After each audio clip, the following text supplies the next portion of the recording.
चाहे देवी को बनाओ, चाहे भगवान पवन पुत्र को बनाओ। अगर एक ही इष्ट होना है तो इतने सारे देवता क्यों? दूसरा प्रश्न, अगर एक ही इष्ट होना था इस जग में तो इतने सारे देवता क्यों? तो महाराज परीक्षित जब पूछने लगे, सुखदेव स्वामी कहते हैं, राजन एक ही देश है लेकिन इतने मंत्री क्यों? देश तो एक ही है ना, सभी को अलग अलग मंत्री बना के रखा है यहाँ पे।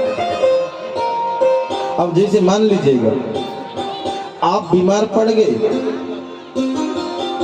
बीमार पड़ने के बाद आपको उपचार की जरूरत है, औषधियों की जरूरत है या छुट्टी करने की व्यवस्था है तो सरकार छूट कर दे रही है, लेकिन अस्पताल के लोग आपको छूट नहीं दे रहे, तो आप फोन किसको करोगे? स्वास्थ्य मंत्री को करोगे ना, प्रधानमंत्री को थोड़ी ना करेंगे हम। तो इसी तरह जल के लिए भगवान वरुण देवता, आग के लिए अग्नि देवता, वनस्पतियों के लिए भगवान सोमराज,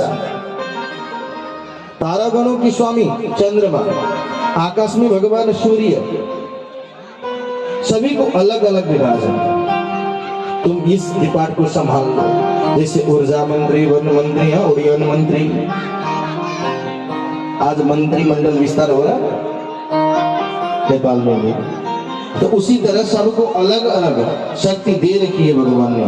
तो अगर आपको भी ब्रह्म तेज की आवश्यकता हो तो भगवान बृहस्पति की उपासना करें, और इसी प्रकार लक्ष्मी की आवश्यकता हो तो माया देवी भगवती दुर्गा की उपासना करें, तेज की आवश्यकता हो तो भगवान अग्निदेव की उपासना करें, धन की आवश्यकता के लिए भगवान वसुदेव की, और वीरता के लिए भगवान रुद्र की, अन्न के लिए अदिति, स्वर्ग के लिए देवता, राज्य के लिए विश्वदेव, प्रजा के लिए इष्ट देव, और आयु के लिए अश्विनी कुमार, मान प्रतिष्ठा के लिए धरती माता, सौंदर्य के लिए गंधर्व, सुंदर पत्नी के लिए अप्सरा, सुंदर पति के लिए भगवान श्री कृष्ण, सबके मालिक के लिए भगवान ब्रह्मा, विद्या प्राप्ति के लिए भगवान शंकर, और प्रेम में सफलता पाने के लिए माता पार्वती, वंश परंपरा को आगे बढ़ाने के लिए अपने पितरों के पूजन करें, और इसी प्रकार आपको सुख भोग की इच्छा हो तो भगवान चंद्रमा की पूजा करें, और किसी प्रकार की इच्छा कामना है ही नहीं मन में तो आप भगवान नारायण की पूजा करें। कोई कामना ना हो तब भगवान आप नारायण की पूजा कर सकते हैं। इस प्रकार जिसको जिस चीज की कामना है उससे वही भगवान की पूजा करें। तो राजा परीक्षित कहते हैं, प्रभु भगवान की पूजा भक्ति भाव करने से मन में शांति मिलती है। तो सुखदेव स्वामी कहते हैं, राजन एक बात सुन लो, अगर तुम्हारे शरीर में कहीं पे भी चोट लग जाती है, मान लो एक उंगली काट देनी पड़ेगी, डॉक्टर कहते इतना भाग काट दो तो शरीर में शांति मिलेगी, तो हम रख देंगे या काट देंगे? उसे काट देते हैं। तो उसी प्रकार भगवान की भक्ति करते वक्त भी समझ लो मन में जो रोग है वो है घमंड, घमंड रूपी रोग, अहंकार रूपी रोग। जब तक ये रोग को आप अपने अंदर से नहीं निकाल सकते तो भगवान को प्राप्त नहीं कर सकते। तो महाराज परीक्षित पूछने लगे, भगवान को प्राप्त करने के लिए मुझे क्या करने की जरूरत है? तो बोले, सबसे पहले जित श्वास हो, श्वास को जीत लो, अपने श्वास को कंट्रोल कर लो, क्योंकि आदमी बीमार उसी श्वास से पड़ जाता है। खान पान में कमी, यात्रा में अगर ज्यादा तेज चलने लगे तो श्वास बढ़ने लग जाती है। तो डॉक्टर सबसे पहले हम जब जांच करने जाते हैं ना, चेकअप करने के लिए, तो हमारे धड़कनें चेक करते हैं। अगर ये बिगड़ गया तो समझ लो जिंदगी गई। खाने के लिए सबसे पहले आहार का ध्यान करो, कौन सी चीज आप खा रहे हो, किस चीज से आप बीमार पड़ रहे हो, वो चीज याद करो। हर एक दिन खाने से पहले भगवान को स्मरण कर लो, प्रभु ये चीज मैं ग्रहण कर रहा हूं, मुझे शक्ति दे दो, ये याद कर लो।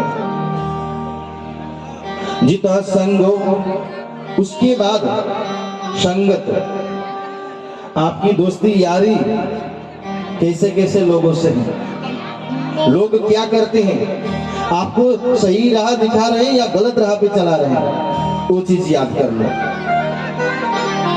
आजकल के हम जितने भी युवा भाई बहन है ना, हम लोग सोचते हैं अपने माँ बाप कभी कभार डांट देते हैं हमें, तो हम सोचते हैं अरे हमारे माँ बाप क्या जानते हैं। आजकल के जमाने में ये तो अनपढ़ रह गए हैं, सोचते हैं। ये मत सोच रहे। घर में बूढ़े माँ बाप हैं तो उनकी देख रेख कर लो भाई। किसी बुजुर्ग कह रहे थे, घर में एक बड़ा वृक्ष यानी कि पेड़ है, बड़ा सा पेड़ है, फल नहीं देती लेकिन आंगन में पड़ा हुआ है, उसे काटकर मत फेंकना। ध्यान दो थोड़ी देर। अगर घर में कोई बड़ा सा पेड़ है, फल नहीं देती, तो उसे काटकर मत फेंकना। फल नहीं देती, कम से कम छांव तो देती है, बैठ तो सकते हो। और घर में बूढ़े माँ बाप है ना, उनका तिरस्कार कभी मत करना, क्योंकि आपको काम नहीं कर सकते, वो मालूम है। आपके साथ हाथ में हाथ नहीं बटा सकते, वो भी मालूम है। काम नहीं कर सकते तो क्या हुआ, कम से कम आपको सही राह तो दिखा सकते हैं।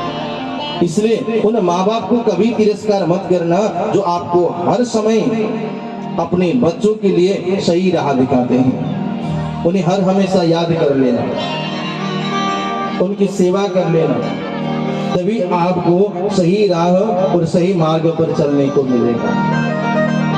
तो महाराज सुखदेव स्वामी कहते, राजन दूसरी बात है संगत, यारी दोस्ती समझ के ही करना चाहिए। मैं बारंबार बोल रहा था, दोस्ती बनाओ जान के और पानी पियो छान के।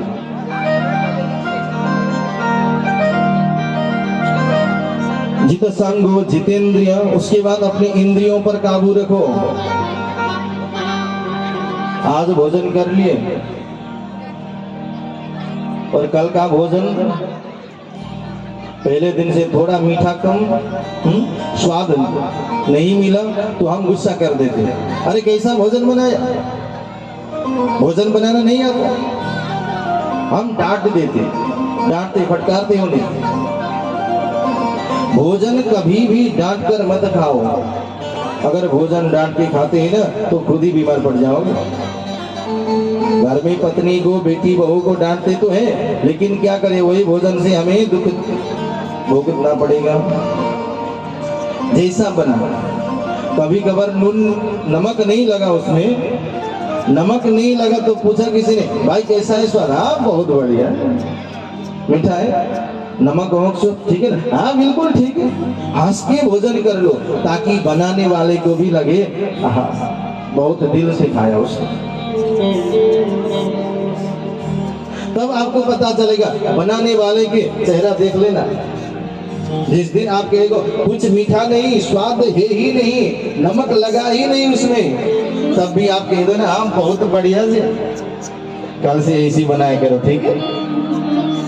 इतना मीठा भोजन, इतना स्वादिष्ट तो मैंने आज तक खाया ही नहीं था। अरे तुम्हारे हाथों में जादू है क्या, बोल दो। अरे बोलने से क्या होगा। और देख लो पत्नी की तरह, अभी हाँ तुम भी ऐसे करते हो जी, मुस्कुराते हुए चली जाएगी। और उसी भोजन को अगर आप लोग कैसे बनाते हो, बनाने नहीं आता, क्या करते हो, घर में बैठे बैठे काम नहीं, डांट फटकार के अगर आप उठोगे ना तो देख लेना पत्नी की चेहरे पर कभी भी मुस्कुराहट नहीं आती। भोजन देने को कभी नहीं आएगी आपको, जीवन पर्यंत आप जितना भी स्वादिष्ट भोजन खा लो, लेकिन अपनी पत्नी बहू बेटी के चेहरे पर देख लेना, डांटते हुए भोजन करते तो आप कभी भी मुस्कान नहीं आएगी उस चेहरे पर। इसलिए भोजन हर हमेशा हंस के ही करना चाहिए। सुबह जिस स्वाद में आपने भोजन किया था शाम को वो स्वाद मिलेगी ही नहीं। चाहे एक ही हलवाई को 10 दिन रख लो, लेकिन आज बना हुआ भोजन उस स्वाद में कल मिलेगा ही नहीं। भगवान ने ऐसी चीज दी रखी है। और भोजन के लिए ही बस नहीं जीव, मंत्र पढ़ने के लिए, भगवान का नाम जप करने के लिए, भगवान का कीर्तन करने के लिए, और दूसरों का प्रशंसा करने के लिए, गुणगान करने के लिए, ताकि कोई पड़ोसन सुख से जीवन व्यतीत कर रहा था उसे देखकर गाली करने के लिए ये जीभ नहीं बनी। भगवान कहते हैं 2 चीज अपने लिए नहीं, एक हाथ। अच्छा कोई लोग पीठ पर शाबाशी देते हैं ना, हाँ बेटा शाबाश ऐसे करते रहो। कोई कह सकता अपने आप पर कोई शाबाशी दे सकता? अपने आप को हम शाबाशी दे सकते हैं? शाबाश मैं ये कर रहा हूं बोलकर कोई देगा ना। और कहते हैं ना अभी लात मार दूंगा तुझे, क्यों कहते? अपने आप को एक बार लात मार के देखोगे। तो भगवान कहते हैं ये फिर दूसरों की सेवा करने के लिए चले जाओ और एक हाथ से, ये हाथ से दोनों हाथों से सेवा कर लो। अगर हाँ, और दूसरी बात, रोटी खाते वक्त दोनों हाथों को प्रयोग कभी भी मत करना। रोटी खाते वक्त हम क्या करते हैं, वैसे रोटी उठाया और तोड़ के खा लेते हैं। रोटी खाने के लिए एक ही हाथ का उपयोग करना पड़ता है। भगवान कहते हैं अरे मनुष्य को देख लो, दोनों हाथ से कमा रहा है और दोनों हाथ से खा रहा है, तो बचाएगा क्या? कमाओ दोनों हाथ से और खाओ एक हाथ से, तभी एक हाथ का कमाया हुआ बचेगा ना, तभी बचा सकते। इसे जित संगो जितेंद्रिय, इंद्रियों पर काबू रखो और उसके बाद मन को भगवान के श्री चरण में लगा लो, तुम्हारी भक्ति निश्चित है बोलकर सुखदेव स्वामी राजा परीक्षित को चतुश्लोकी भागवत श्रवण कराकर आगे भगवान के नाम और भगवान की महिमा में ही सब कुछ है। भगवान का नाम अगर तुम दिल से लोगे तो राजन अवश्य ही तुम्हारी मुक्ति होगी। इसलिए आइए तो थोड़ी देर हम भी वही भगवान के नाम में आनंद लेते हैं। एक छोटा सा सुंदर सा भजन।